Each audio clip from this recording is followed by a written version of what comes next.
Eh bien bonjour, bienvenue sur la chaîne Le Fruit de la Vigne. Eh oui, alors aujourd'hui, pourquoi défendre les témoins de Jéhovah?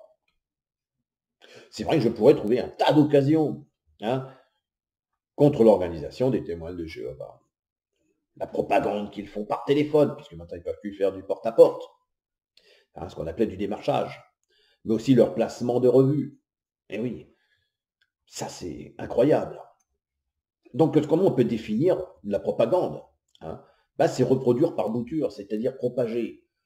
L'organisation des témoins de Jéhovah utilise cette Bible. Ils vous disent dans Matthieu, dans Marc, alors là c'est sur celle de Louis II, mais Marc 16, versets 15 et 16, puis il leur dit, allez, par tout le monde, et prêchez la bonne nouvelle à toute la création. Celui qui croira et qui sera baptisé sera sauvé, mais celui qui ne croira pas sera condamné. Après tout, ils ne font que propager l'évangile. Donc la propagande est l'action de diffuser, de propager, de faire connaître, de faire admettre une doctrine. Donc là, je me base sur le site de Toupie, c'est un site que j'aime bien, je vous l'avais déjà dit. Alors effectivement, il y a des personnes qui n'ont qu'une structure, qui viennent, alors je ne dis pas qu'ils ne connaissent pas la Bible, ils connaissent, mais ils viennent en leur nom pour vous expliquer les Saintes Écritures, et on pourrait vous dire, bah oui, mais la Bible elle est falsifiée, celle des témoins de Jéhovah est fausse.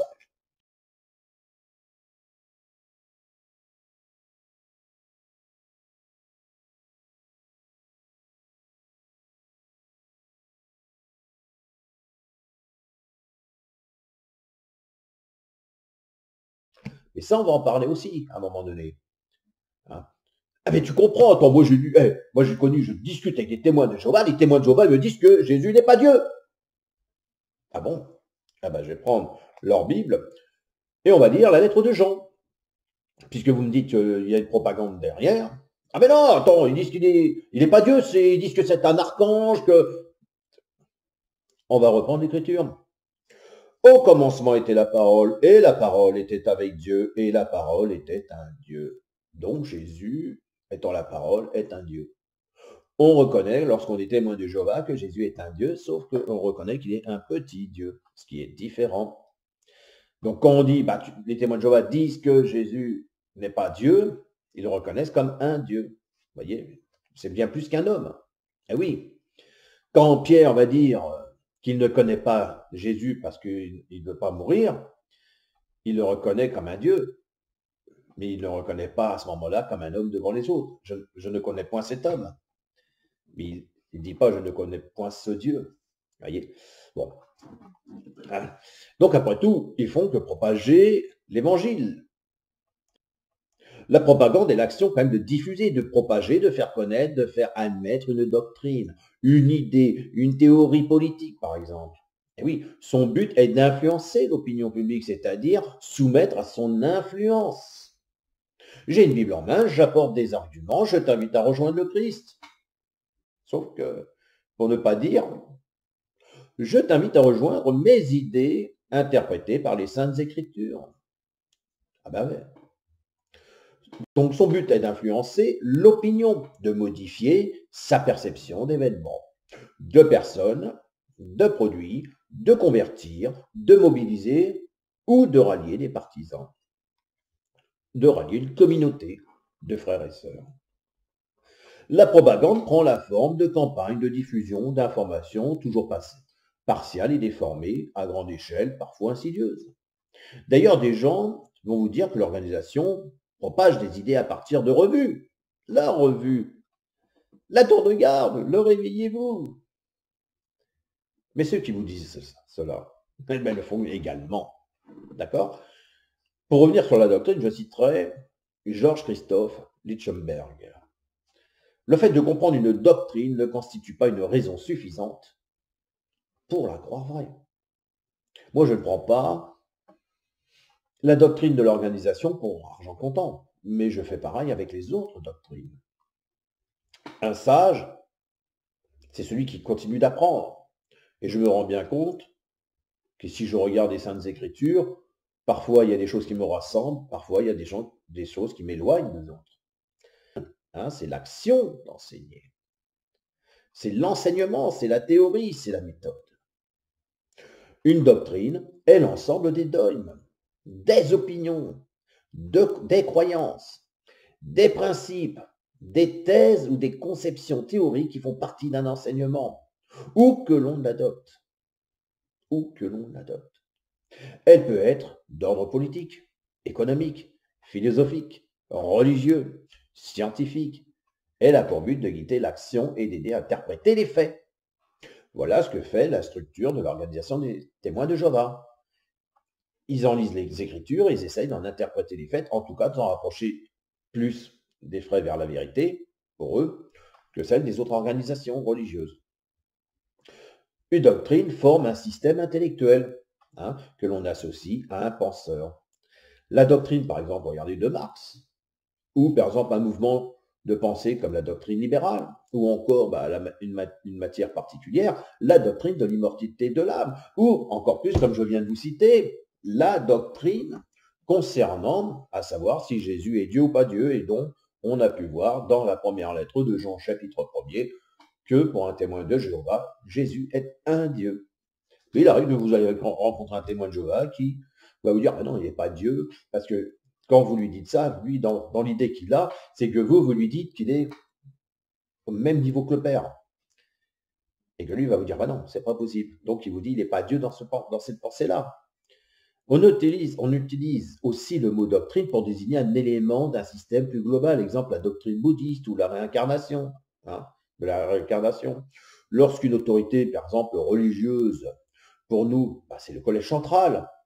Ah oui, mais il y a aussi les autorités plus politiques. Et non une doctrine de manière exclusive, on parle alors de dogme. Et oui, la doctrine prend une dimension idéologique si l'on forme un système unique et cohérent de représentation du monde que l'on accepte sans réflexion critique. Et ça, j'en ai parlé dans cette propagande, qui est actuelle, on le sait, avec l'histoire de la Covid-19. J'en ai parlé sur mes dernières vidéos avec l'otage sanitaire qui nous a coûté. Et effectivement, on peut parler de ce médecin télévisé que l'on a vu régulièrement. C'était Laurent Alexandre, médecin et spécial, qui lui a une idéologie, c'est celle du transhumanisme. Où aujourd'hui, vous avez vu, j'ai montré qu'on pouvait même jouer sur le génome. La combinaison du mot, c'est-à-dire le gène et le chromosome. C'est-à-dire, c'est l'ensemble des informations génétiques d'un organisme contenues dans chacune de ses cellules sous la forme de chromosomes. On sait qu'aujourd'hui, on peut découper l'ADN. On sait qu'aujourd'hui, on peut agir sur le génome. Et on sait que de toute manière, de plus en plus, on va se servir de cette société où des gens vont vouloir changer ce qu'ils sont dans leur identité et les amener à ce transhumanisme. Donc effectivement, si on regarde la politique actuelle, sans faire de politique, vous penserez ce que vous voulez. Là, je vous donne, moi, une position. C'est lorsqu'on vous parle de la démocratie, démocratie. Lorsqu'on vous dit que depuis 1789, l'humain est mis en place, en fait, il y a des grands hommes. Il y a des grands hommes, par exemple, aux États-Unis, Abraham Lincoln. Abraham Lincoln a sorti une grande phrase qui est aujourd'hui dans notre démocratie. C'est le gouvernement du peuple par le peuple pour le peuple. Eh oui. Gouvernement du peuple par le peuple pour le peuple. Mais où est Dieu dans tout cela? Où est Dieu dans tout cela? C'est l'homme nouveau. Eh oui. C'est l'homme nouveau qui va... C'était une proposition qui avait été faite, je crois, à l'article 2 sous la 4e République. Et ce qui veut dire qu'aujourd'hui, Dieu, aujourd'hui, c'est peuple par le peuple, pour le peuple, sans Dieu. Voilà ce que Abraham Lincoln nous a apporté. Et pourtant, c'était quelqu'un qui est considéré comme un grand humaniste. Mais on ne connaît pas toutes les ficelles. Donc, la propagande en tant que stratégie de communication d'un parti, d'un pouvoir politique ou militaire, et la puissance civile ou militaire, ce que la publicité est au secteur des biens marchands. Il ne faut pas oublier que nous sommes devenus de la marchandisation. Nous sommes devenus de la marchandisation. J'ai souvent pour habitude de rappeler cette formule de Marx à propos de Marie Shelley. Marie Shelley, donc, à la fin du 19e siècle, avait produit ce fameux Frankenstein que beaucoup de gens ont vu à distance comme une épopée romanesque un peu noire. Marx l'avait annoté, lu et relu, et il y voyait quelque chose de radicalement préfiguratif de l'ordre de l'inhumanisation capitalistique achevée. Et l'ordre de l'inhumanité capitalistique achevée, il est de deux styles. Il est à la fois de l'ordre de l'émotion et de l'ordre de l'organique. Quand vous parlez des malformations du cœur, on est dans l'organique, mais effectivement, on ne peut pas créer un être humain de naturalité achevée vraie dans une éprouvette. On ne peut pas créer un être humain vrai dans un rapport sexuel et affectif vrai par des transplantations mécaniques. De la même manière qu'on ne peut pas créer un être humain vrai par une déportation affective qui le casse de ses 9 mois de vie fétale.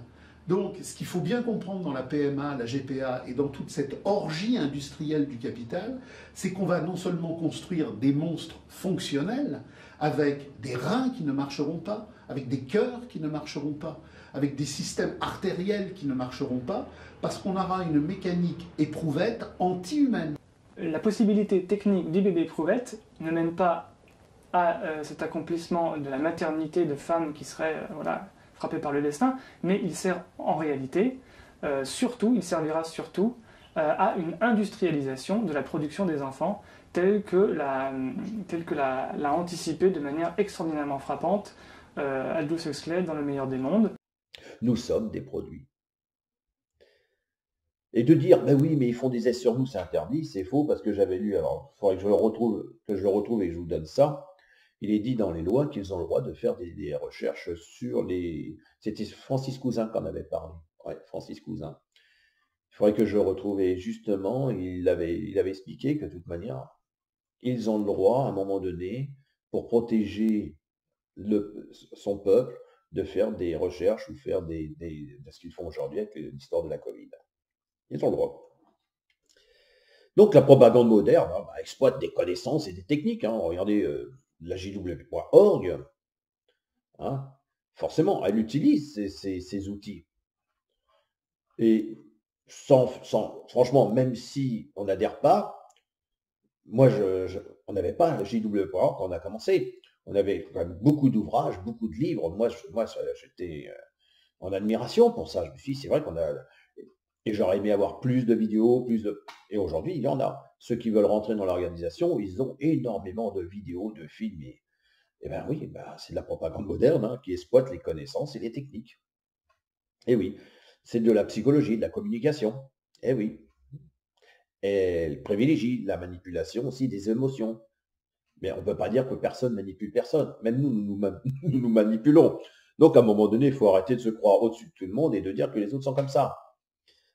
Donc c'est vrai qu'il y a de la manipulation des émotions au détriment des capacités de raisonnement et de jugement.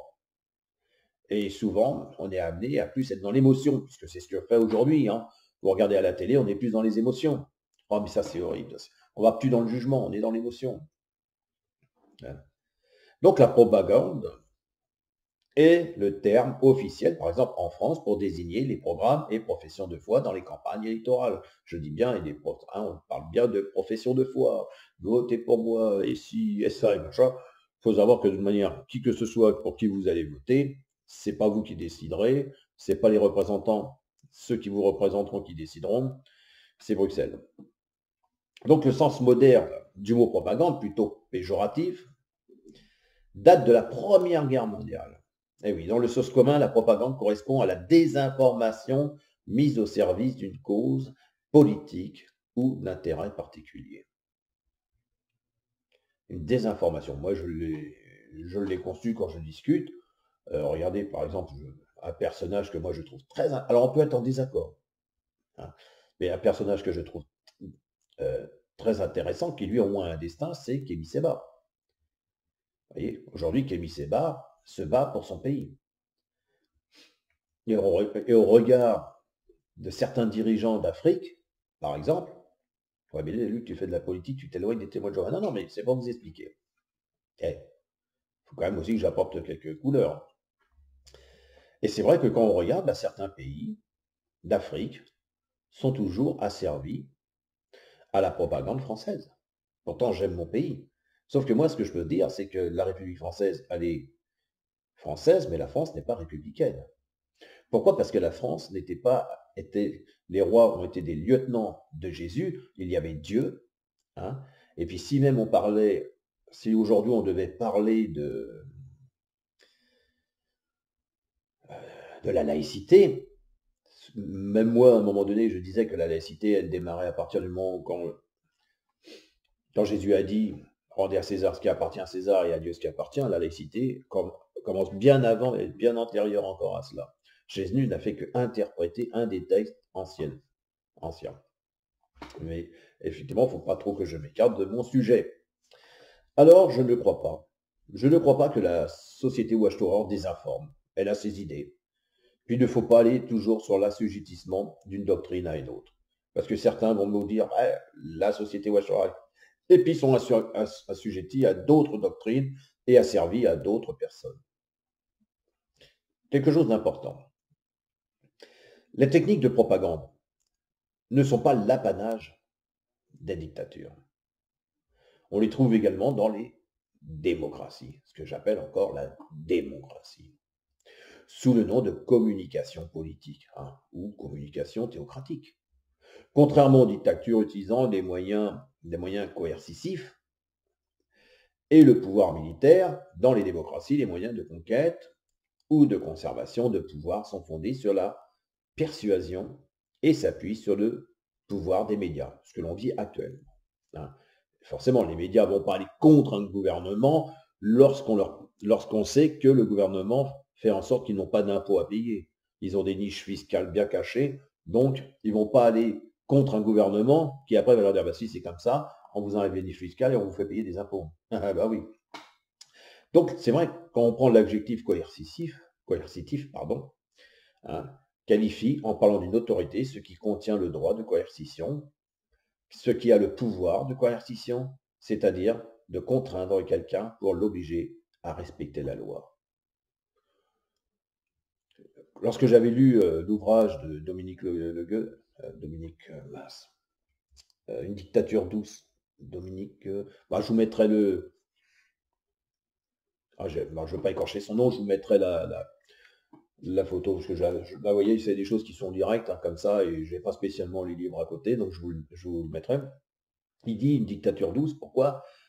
Parce qu'au départ, il y a un impérialisme qui se pose. Aujourd'hui, ça se fait en douceur, vous voyez. Puis à un moment donné, il y aura la force, il y aura l'empreinte et l'impérialisme, et si vous le refusez, plaf, ça sera comme ça. Ce qu'on voit aujourd'hui aussi. Soit vous allez l'accepter doucement, vous allez vous asservir, soit il y aura certainement un conflit et un combat à mener. Donc, la civilisation, pour reprendre Sigmund Freud, dans L'avenir d'une illusion, la civilisation est quelque chose d'imposé à une majorité récalcitrante par une minorité ayant compris comment s'approprier les moyens de puissance et de coercition. Alors, on a des exemples qui nous sont donnés. La propagande anglaise contre l'Allemagne pendant la Première Guerre mondiale. La propagande aux États-Unis pendant la Première Guerre mondiale pour faire basculer l'opinion publique vers l'interventionnisme. La propagande de Mussolini. La propagande nazie pour amorcer la Seconde Guerre mondiale. La propagande stalinienne. Donc pourquoi je défends les témoins de Jéhovah? Eh bien, comme dirait Noam Chomsky, dans son ouvrage L'Amérique et ses nouveaux mandarins, c'est la responsabilité des intellectuels de dire la vérité, de dévoiler les mensonges. Si les témoins de Jéhovah font effectivement de la propagande, qui n'en ferait pas? Ils utilisent les outils d'un système, et ces outils, ils les mettent à disposition. Jésus nous a rendus libres, et pourtant, vous asservissez vous-même aux Écritures. Votre démarche est consciente ou non, asservie ou d'asservir. Je vais même aller plus loin, vous avez une addiction aux Écritures bibliques qui vous rendent dépendants. Et que ce soit les témoins de Jéhovah ou d'autres religieux, vous avez une addiction par les Écritures. Et pourtant, Clarice Pinkola Esté, lorsqu'elle a fait son ouvrage « Femme qui court avec les loups », elle dit « L'addiction, c'est tout ce qui vide la vie de son sens tout en la faisant paraître meilleure. » C'est bien pour vous, personnellement, d'étudier les Écritures. C'est important, il faut le faire. Mais à un moment donné, il faut savoir vivre sa vie. Il faut savoir aussi ressentir l'espace qui est autour de vous. C'est pas parce que vous allez être addictif à lire la Bible complètement, moi j'en ai connu, hein, je connais une femme, elle a écrit, ça fait 3 fois qu'elle a réécrit la Bible, sur un cahier. Et je connaissais un frère qui vous citait des chapitres entiers. C'est impressionnant. Mais voilà. Est-ce que ça va apporter plus? Donc voilà, moi je suis... Alors on est sur la fin, on va atterrir, et puis on verra sur une prochaine vidéo, parce que j'espère que vous laisserez des commentaires intéressants aussi, comme vous le faites. Hein. Et moi aussi, je fais quelque part un peu de propagande. Hein. J'apporte aussi ma vision des choses, chacun sa vision, mais soyons quand même prudents. Et n'oublions pas que même si Abraham Lincoln était un grand homme, le fait que le gouvernement du peuple par le peuple pour le peuple amène un absentéisme de notre Dieu bien-aimé, du Seigneur. Allez, moi je vous dis à bientôt pour une prochaine vidéo. Salut à tous.